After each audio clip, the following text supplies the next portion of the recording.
script back, you read it again, and you make some notes. You decide, what's this play going to look like? Because the costumes very subtly have to support what the script is doing. If it's too darn obvious, then you're probably doing children's theater. Children's theater needs to be obvious. The good guys need to be in white hats, and the bad guys need to be in black hats. And Tigger needs to be orange, and Eeyore needs to be bright blue. But if you're doing it with adults, it needs to be more subtle than that. So you're deciding what colors you're going to use, which is called a palette. Then you're deciding what's the concept it's going to be. Why are we doing, you're going to go to the background of, probably go to the internet and find out what the historical background is if you're doing a historical play. So what's going to support the actors in the tough job that they have to do to be on stage? And there's a really good reason why I'm not on stage. I started costume design back in 1972 when I was, well, 16, because the youth group I was in wanted to do a play. I wanted to be involved, but I am really shy and did not want to be on stage. So I found that this way, I didn't have to be on stage. I could get all these costumes together and send them on stage without me being there. So that for me was a bonus, and that's how I ended up doing it. After you finish getting all the concepts together, your ideas together, you're going to pitch it to the director. So what you're going to do is you're going to take all your ideas, meet with the director, listen to his and her ideas, and get a sense of what they're thinking about. It's kind of a meeting of the minds. Then you go home and you make some renderings. Renderings are paintings, drawings. I can show you some examples I have here. And what I'm doing is I'll leave these up later. These are from the Lear, which is a Walter Gill production last fall. I'm drawing a picture, I'm painting, I'm just giving the director an idea of what's in my head. So the whole point is, I want them to know what I'm thinking would be a good idea for their stage production. Then we make lots of notes, like this one talks about what kind of sweater, what kind of fabric, what kind of shoes, what's it going to look like, why is he wearing this? And then it's got the character's name, and it usually has the theater's name. The idea there is, I want the director to know what's in my imagination. The only way I can do that is to make sure it's really clear. So the director takes the renderings home, thinks about it, and either approves them, which is always good, or approves them and changes, or rejects them outright. And then you're back to the drawing board and you're back to your sketch pad again. 9 times out of 10, what happens is they have ideas that they want to incorporate that aren't in the renderings, so you just make minor adjustments. It's not too bad. Hopefully you get the director's approval, and then you start budgeting, because you can have a wonderful production with rented costumes from all over the world, but if you've got a tiny budget, then you've got to be really creative about where you're going to get these costumes from. A lot of costumes are borrowed, recycled, value villaged, begged from somebody. I've even gone up to people and said, I noticed you have that lovely coat. Do you think we can borrow it? My poor sainted husband has had more stuff than he has on stages all over Alberta than I think he cared for that. But that's what you're doing, because it's like in business. You've got a budget, you've got an end product that you want to achieve. But you gotta get there. So if you're looking at an average production, if it's a historical production, you might be looking at approximately $200 a character. But if you're doing something really small and maybe for a school, you have to narrow that down. So what you're doing is you're budgeting. You present your budget to the director and the production manager, which is the production manager manages the entire show. But there's different people that report to him. I'm one of those people that would report to the production manager and say, this is how much I think it's going to take for me to put this show on. And they'll either say, okay, that's good. Or sometimes they'll come back and they'll say, well, we're going to give you $900 for this production. And you were thinking $700, and you're thinking, yes. But you don't do that. You go, oh, I think we can do it for $900. I'm pretty sure we can.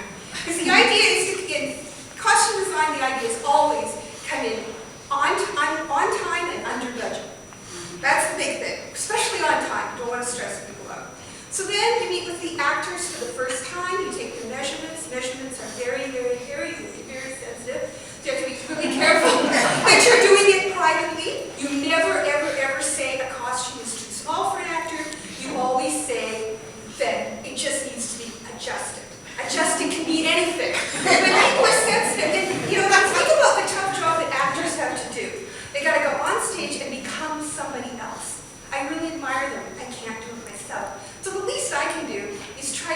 light, and if somebody loses or gains a lot of weight, we just adjust the costume. The word is adjust. That's it. And then you start begging, borrowing, shopping, going to Value Village, doing what you can to create these costumes.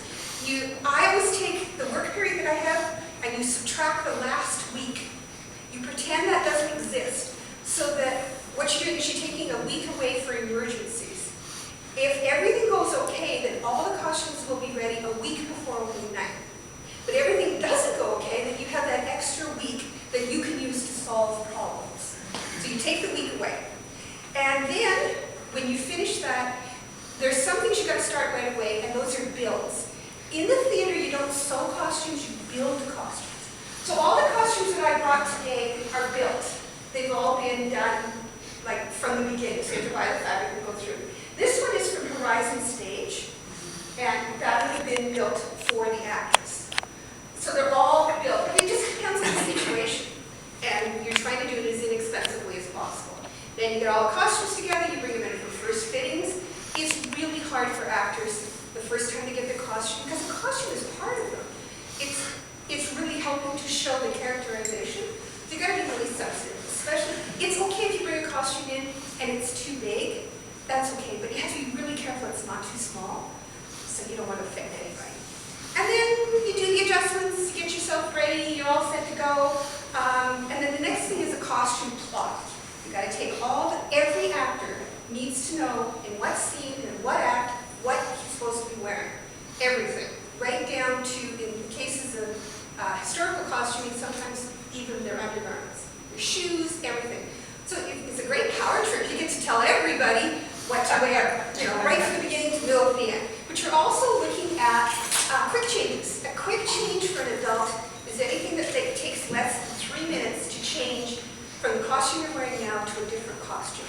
For children, it's supposed to do 5 minutes, maybe even 10 if you're dealing with little kids. I do a lot of children's theater, and for really little kids, we would put them in the wings, not have them dress in the wings with a screen around them, but send them right back to the dressing room, simply because it's easier. So you deal with the quick changes. Do we need dressers? Do I need somebody to stand there and help that person dress because they're getting out on stage really fast? And then finally, you have in your basement rows upon rows upon rows of racks of costumes, and they've all got little papers on them, and you see the dog go by several times with feathers in his fur, and it's the big moment. The big moment for me is not opening night. The big moment for me is the dress rehearsal. You take all the costumes down to the theater, you give them to the people, and then you have to take a step back, because the actor takes over his costume, becomes part of him. And unless there's a problem, your job is almost done. If there's problems, you need to be in the house. The house is where the seats are, where the audience sits. You have to be in the house watching the play, but I watch it from far up. And as the night goes on, I get further and further away from costumes because I know they're not my costumes anymore. They belong to the play, to the actors. And then I get my magic moment all alone in the dark. When I look at those costumes and I think, I've gone from an idea in my imagination to all of this. And there they are. It's done. And then we have opening night. By opening night, I'm thinking about the next play. So there we go.